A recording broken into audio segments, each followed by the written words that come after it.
So here I am working in my sketchbook again. I just finished this boat a few minutes ago, and then I thought I would do something different for a change, do a hummingbird. And I went online and I found this photograph of a hummingbird, and I hope you can see that. So you can find references good for practice, not something you can use as a painting for sale because you don't have copyright permission. But I'm going to see if I can, in a short period of time, do this painting and show you how I would approach this.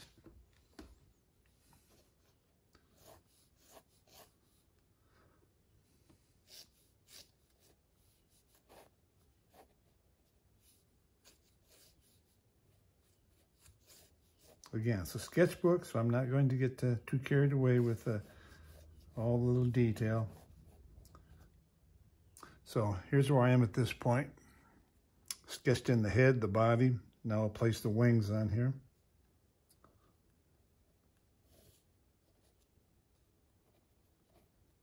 So it's comparing one shape to another. The body is just a little bit bigger than the wing, but they're almost the same size.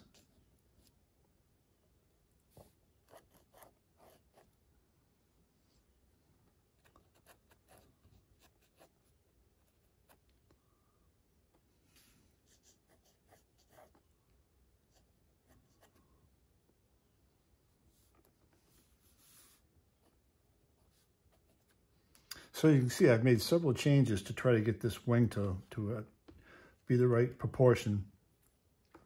And I'm getting pretty close now.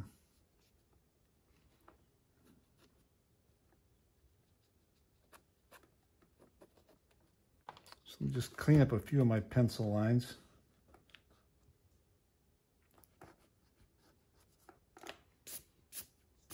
Again, I'm going to look at the proportions to see how close I am. And it looks pretty good. The wing comes into here.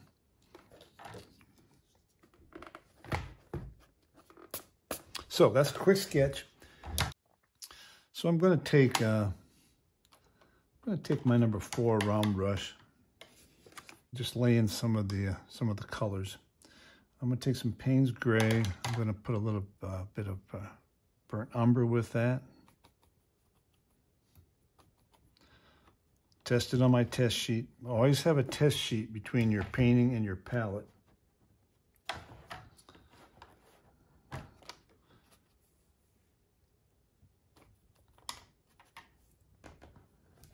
So it's a gray-brown for that wing.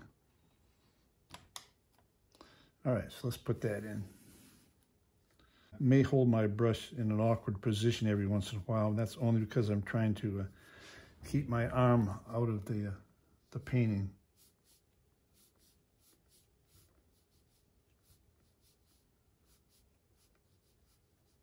And now it goes a little bit darker value.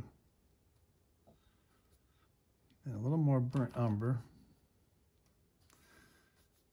There's another section of wings right in here, which are more in that brown family.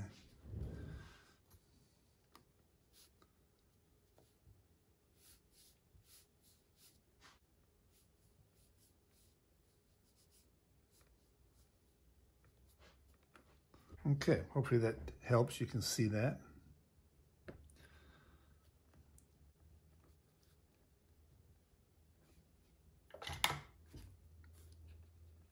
I moved the wing into so I could see it on the back side. Here it is right here by the head, and I don't like that, so I just shifted it over here a little bit.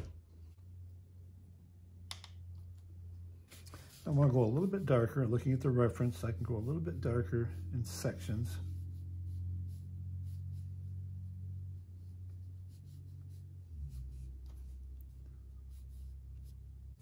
I'm working on a sketchbook that's 93 pounds, and it takes water pretty well. But if I used an awful lot of water, then it could buckle on me. That's why I have the tape on the corners to kind of hold the paper down.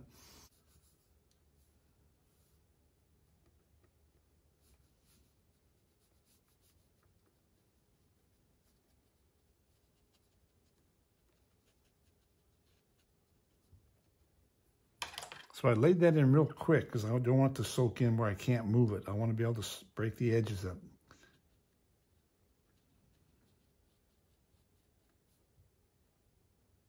Okay. So let's get into some of the brighter, clean colors in here. And we've got the really strong yellow green. It's almost like, I think like phthalo green, along with some lemon yellow. A little more lemon.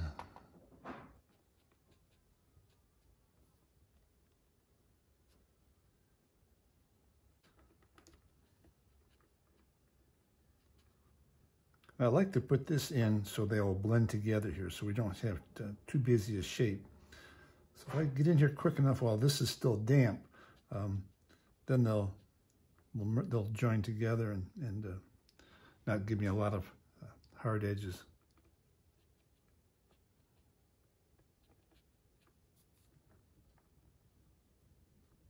So that's kind of where the reference is here. You can kind of see how I placed the yellow greens in there. And looking at it, it looks like it could even be more on the lemon side. So I'm going to add a little more lemon yellow.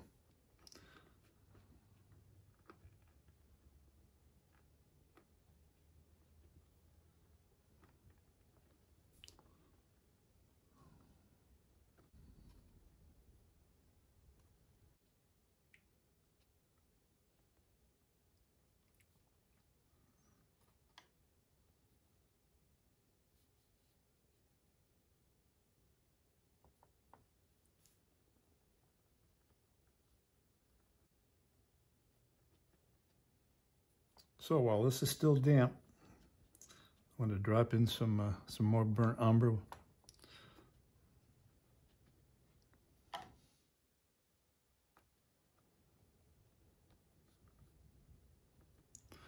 Actually, I think I'll put a little bit of burnt sienna in there also. There we go.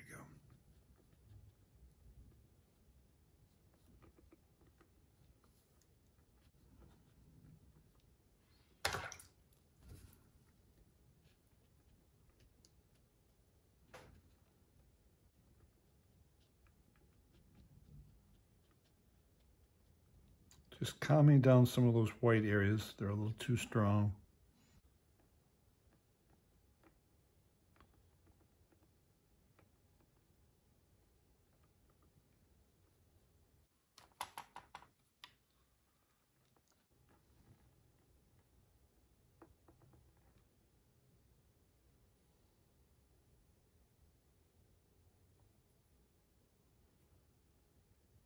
Going a little darker in this section of the head.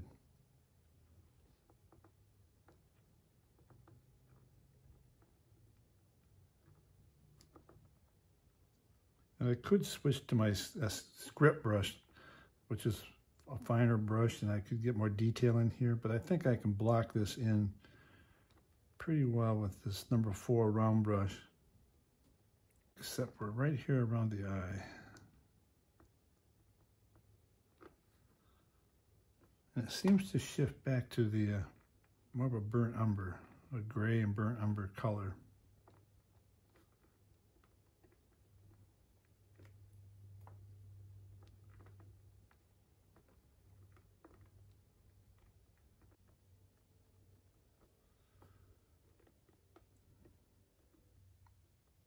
Okay, that was pretty good. Gonna get in there now with some cadmium red.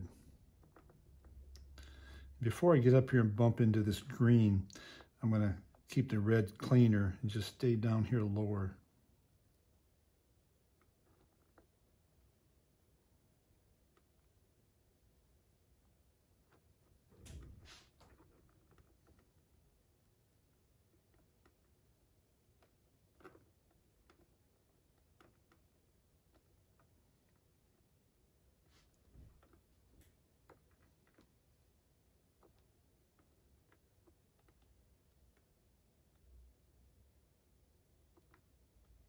Then the beak looks like it's pretty much Payne's gray.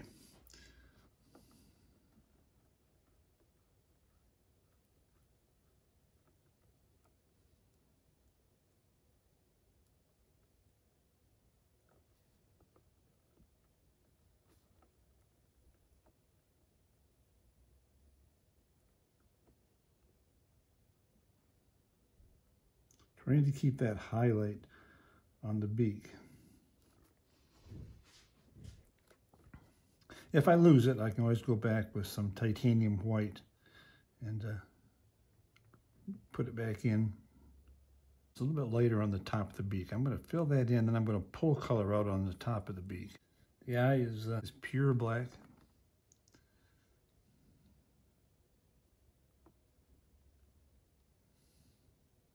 Sometimes I'll leave the highlight in the eye, just the white paper if I can, but a lot of times you'll lose it and you have to go back and just put a little touch of titanium white in. I think I want the highlight a little higher in the eye, so I'm going to take that out. Okay, so let's get into some more of the darks that are in this area. Again, it's pretty busy looking right now, so I want to take my round brush, just kind of let them blend together but be softer.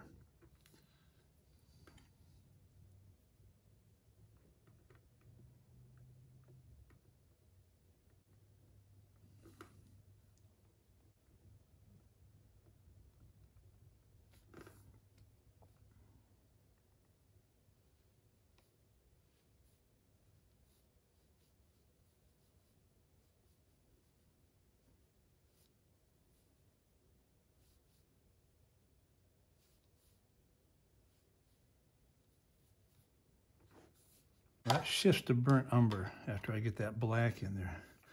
This needs to be more burnt umber.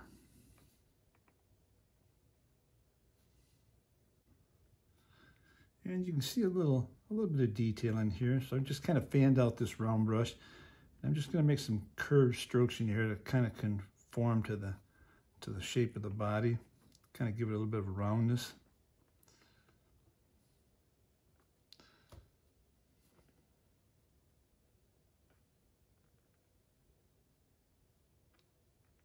Again, you can see my brush is fanned out.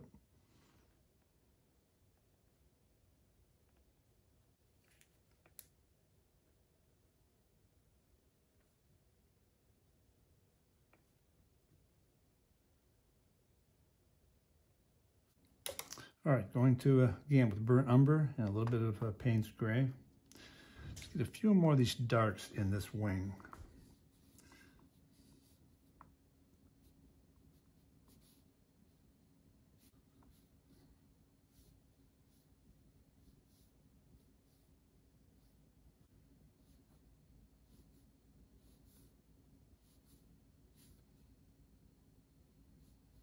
Looking at the shape of the body here, I want to straighten that line out a little bit.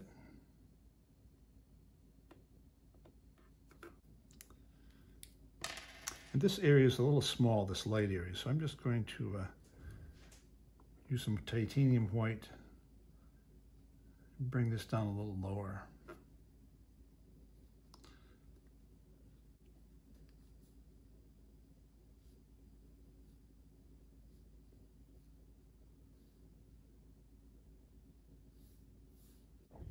Okay, let me dry this, and then I'll work on the eye. Okay, let's work on the eye some more now. In the reference, it shows a white outline around the eye. So this is definitely a spot where you're going to want to use your script brush. Script brush in a steady hand.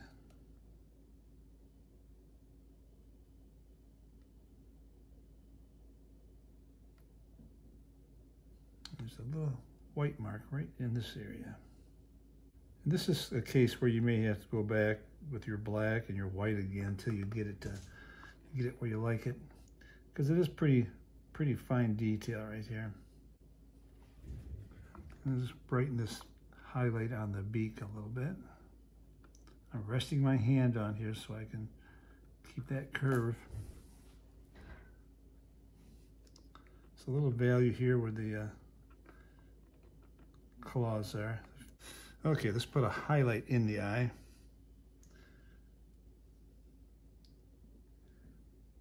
So you want to just kind of come in and just drop it in. You don't want to go in there and try to make a perfect circle. So load your brush up, test it on a scrap piece, and get to the point where you can hold your brush pretty vertical and just gently lower it down to the painting. I may tweak this a little bit more. But I think that's enough information to help you do something like this. Just got to be patient. You got to mix your colors, get the colors you want. Sometimes you have to go opaque, like I did on some of the greens and yellow greens on the head and in the body a little bit. And a few little white highlights in here just to break the wing up a little bit. I'm going to erase the pencil lines, what we can see of those, and then I'll show you the finished product. So I erased the pencil lines, to put a little dark accent on the claws here, and just went back around that eye a little bit. Hopefully that's helpful to you. Find photo reference and any subject matter you want. Go online and try to find something that you think would be fun to paint. Challenge yourself. Again, I hope this has been helpful. Thanks for watching.